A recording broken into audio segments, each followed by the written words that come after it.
Baik, hari ini kita nak teruskan dengan faktor ketiga yang menentukan kadar tindak balas. Kita dah belajar tentang dua faktor yang pertama, iaitu faktor saiz bahan, dan yang kedua ialah kepekatan. So hari ini kita nak masuk ke faktor ketiga, iaitu kesan suhu. Baik, untuk kesan suhu kita masih gunakan tindak balas yang sama, iaitu tindak balas antara natrium thiosulfate bertindak balas dengan asid. Katakan kita guna asid hidroklorik, dan hasil dia adalah natrium klorida, garam dia, dan kita akan dapat sulfur campur dengan sulfur dioksida dan juga air. Dan kita seimbangkan, letak dua. Sulfur ni yang kita gunakan untuk penentu kadar tindak balas, di mana sulfur ni, sulfur yang dihasilkan tu kita akan cuba gunakan untuk menutup pangkat X, iaitu pada kertas turas atau kertas cardboard ni. So pangkat X tu kita letak di sini, di bawah kelalangkun kertas turas tu, dan bila sulfur terbentuk, apa yang berlaku adalah pangkat X tu akan ditutup ataupun tidak lagi kelihatan. So kita akan jalankan eksperimen ni pada pertama kali untuk suhu 30 darjah Celsius, dan kali kedua 40 darjah Celsius, diikuti 50, 60 dan 70 darjah Celsius. So kaedah dia, kalau kita lihat, mula-mula kita sukat 50 cm3 natrium thiosulfate yang kepekatan dia 0.05 mol di m3. Kita gunakan silinder pingkat dan kita masukkan dalam kelalangkun. Dan lepas tu kita perlu panaskan, sebab faktor yang kita belajar hari ini adalah faktor suhu. So kita panaskan sehingga 30 darjah Celsius. Baik, sebaik saja kita dah capai 30 darjah Celsius, kita letak di atas kertas turas yang pangkat X tu, kita masukkan 5 cm3 asid hidroklorik yang kepekatan 2 mol di m3, dan jam randik kita mulakan, dan kita goncang dengan seragam, dan kita letakkan di atas cardboard yang bertanda pangkat X tu. Dan jam randik kita akan hentikan serta-merta apabila pangkat X tidak lagi kelihatan daripada atas. So kita ambil masa, dan selepas tu kita jalankan eksperimen kedua pada suhu. Kita ubah suhu ni kepada 40 darjah Celsius, 50 darjah Celsius sehinggalah 70 darjah Celsius dengan ulang langkah-langkah berikut. So kalau kita lihat kepada keputusan dia, pada 30 darjah Celsius, masa untuk menutup pangkat X yang kita kata letak di tu, kita perlu 80 saat. Dan 40 darjah Celsius, separuh 40 saat. Kalau 50 darjah Celsius, 20 saat. Dan 60 darjah Celsius, 10 saat. Dan 70 darjah Celsius, hanya 5 saat saja. Dan kita boleh tabulate kepada 1/T. Baik, untuk lukis graf untuk untuk cuba hubungkan faktor suhu dengan masa, kalau kita plot graf suhu melawan masa, pada suhu yang tinggi, iaitu contohnya 80 darjah Celsius, masa adalah sangat singkat, mungkin 5 sahaja. Okey, ataupun kurang daripada 5. So kita dapati bahawa suhu kalau pada 30 darjah Celsius mungkin 80. So kita akan dapat graf kadar songsang, iaitu bentuk lengkungan menurun ni. Okey, suhu lawan masa. Dan kalau kita cuba ubahkan kepada 1/T, okey, mungkin pada awal dia kita akan dapat graf garis lurus, lepas tu dia akan lengkung. Sebab mula-mula mungkin suhu dengan 1/T tu kita kata macam berkadar terus, tapi oleh sebab bila suhu bertambah, kadar tindak balas saya meningkat, bukan linear lagi, 2 kali ganda, 4 kali ganda dan seterusnya. Kalau kita lihat kalau pada 30 bila berbanding dengan bila naik ke 40, 2 kali ganda, ke 50 4 kali ganda, dan 60 darjah 8 kali ganda dan seterusnya. So gandaan dia bukan linear, so kita tidak akan dapat graf garis lurus. Okey, kita lihat kepada aplikasi dia. Daripada eksperimen ni kita tahulah bahawa bila suhu meningkat, okey, kadar tindak balas juga meningkat. Okey, kadar tindak balas meningkat.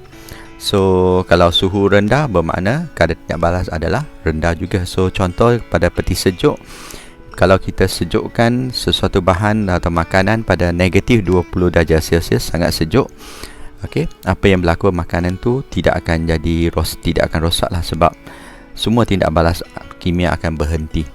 Okey, bakteria tidak dapat bertindak, bakteria akan dibekukan juga sekali. So makanan tu boleh simpan lama, tidak akan rosak.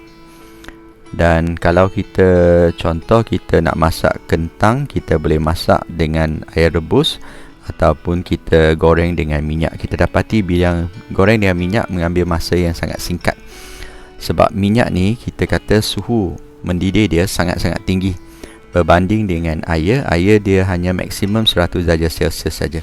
So masa untuk air untuk masak adalah lambat sikit. Untuk minyak tu dia lebih cepat. Contoh lain, kalau kita lihat kepada enzim, kalau kita faham tentang enzim tu dia mencepatkan kadar tindak balas dengan kehadiran enzim tu. Tapi enzim kalau kita letak pada suhu tertentu, memang dia akan hasilkan kadar tindak balas yang sangat tinggi. Tapi enzim tu kita kena berhati-hati, dia akan dimusnahkan pada suhu yang lebih daripada suhu optimum tu. So kalau kita tingkatkan suhu terlalu tinggi, enzim tu akan dimusnahkan. So kadar tindak balas menjadi rendah balik. So tak semestinya suhu untuk keadaan di mana kita guna enzim akan mencepatkan kadar tindak balas. Dan yang ini adalah tentang makanan yang dimasak dalam perut tekanan. Pada perut tekanan, apa yang berlaku, tekanan sangat tinggi kat dalam. So air tu susah mendidih. So air hanya mampu mendidih pada suhu yang lebih tinggi daripada 100 darjah Celsius, mungkin 104 darjah Celsius, yang jauh lebih panas. So apa yang berlaku adalah makanan yang dimasak dalam perut tekanan akan masak dengan lebih cepat. So mengapa faktor suhu boleh mencepatkan tindak balas ataupun kadar tindak balas lebih tinggi? So kita lihat kepada faktor bila suhu rendah. Bila suhu rendah, apa yang kita dapati bahawa zarah-zarah yang bertindak balas, iaitu untuk eksperimen yang kita jalankan, zarah yang bertindak balas adalah ion tiosulfat dengan ion hidrogen. Mereka bergerak dengan kelajuan yang rendah. So pelanggaran juga, bila bergerak lambat tu, kita kata pelanggaran akan berkurang lah. Macam kereta kalau bergerak lambat memang susah untuk kita kadang berlaku kemalangan. So pelanggaran tu berkurang. Frekuensi pelanggaran berkesan akan turut berkurang. Kalau frekuensi pelanggaran berkurang, frekuensi pelanggaran berkesan berkurang. So frekuensi pelanggaran berkesan tu, kalau kita masih ingat, ada dua faktor. Satu faktor, dia mesti kita kata pada orientasi yang betul bila mereka berlanggar. Dan kedua, mereka mesti mengatasi tenaga pengaktifan. Tenaga pengaktifan adalah tenaga yang kita kata, kalau kita lukis graf tenaga, dia adalah daripada bahan tindak balas ke puncak. Ini adalah EA kita. So sukar sikit kalau kita kata pada suhu rendah. Pada suhu tinggi, tenaga kinetik zarah-zarah mula dengan tenaga yang agak tinggi. Bermakna kalau kita lukis graf tu, kalau pada suhu tinggi, bahan sudah pada asal dia mungkin pada sini. Pada suhu tinggi, bahan sebelum melanggar pun dah mempunyai tenaga yang agak tinggi, bukan berada kat sini lagi. So bahan A dan B tu berada pada keadaan yang tinggi. So zarah akan bergerak lebih cepat. Bila lebih cepat, bermakna pelanggaran tu frekuensi pelanggaran akan bertambah. Okey. So bila frekuensi pelanggaran bertambah, apa yang berlaku adalah frekuensi pelanggaran berkesan juga bertambah, dia akan meningkat. Okey, dan bila melebihi tenaga pengaktifan ni, apa yang berlaku adalah hasil kita C dan D akan didapati. Okey. So apabila suhu bertambah pada 10 darjah Celsius, lebih banyak zarah mendapat tenaga yang lebih tinggi. Okey, kita bukan mula dengan tenaga biasa, tenaga yang lebih tinggi. Frekuensi pelanggaran berkesan bertambah, maka kadar tindak balas akan meningkat. Okey, kita lihat kepada contoh soalan. Okey, contoh soalan, kita lihat kepada contoh 18 ni. So kalau kita jalankan dua eksperimen, satu eksperimen pertama kita tindak balas magnesium dengan asid sulfurik pada suhu bilik kita kata lebih kurang dalam 30 darjah Celsius lah. So apa yang berlaku adalah bila magnesium bertindak balas dengan asid sulfurik, maka kita akan hasilkan magnesium sulfat campur dengan hidrogen. Dan kita ambil masa untuk semua. Kita letak magnesium tak banyak, so kita nak ambil masa untuk beta magnesium tu larut sepenuh, makna bertindak balas habis sepenuhnya. Lepas tu kita jalankan eksperimen kedua, di mana kita guna eksperimen yang sama, beta magnesium dengan 50 cm3 asid sulfurik 1 mol, tapi kita gunakan 60 darjah Celsius.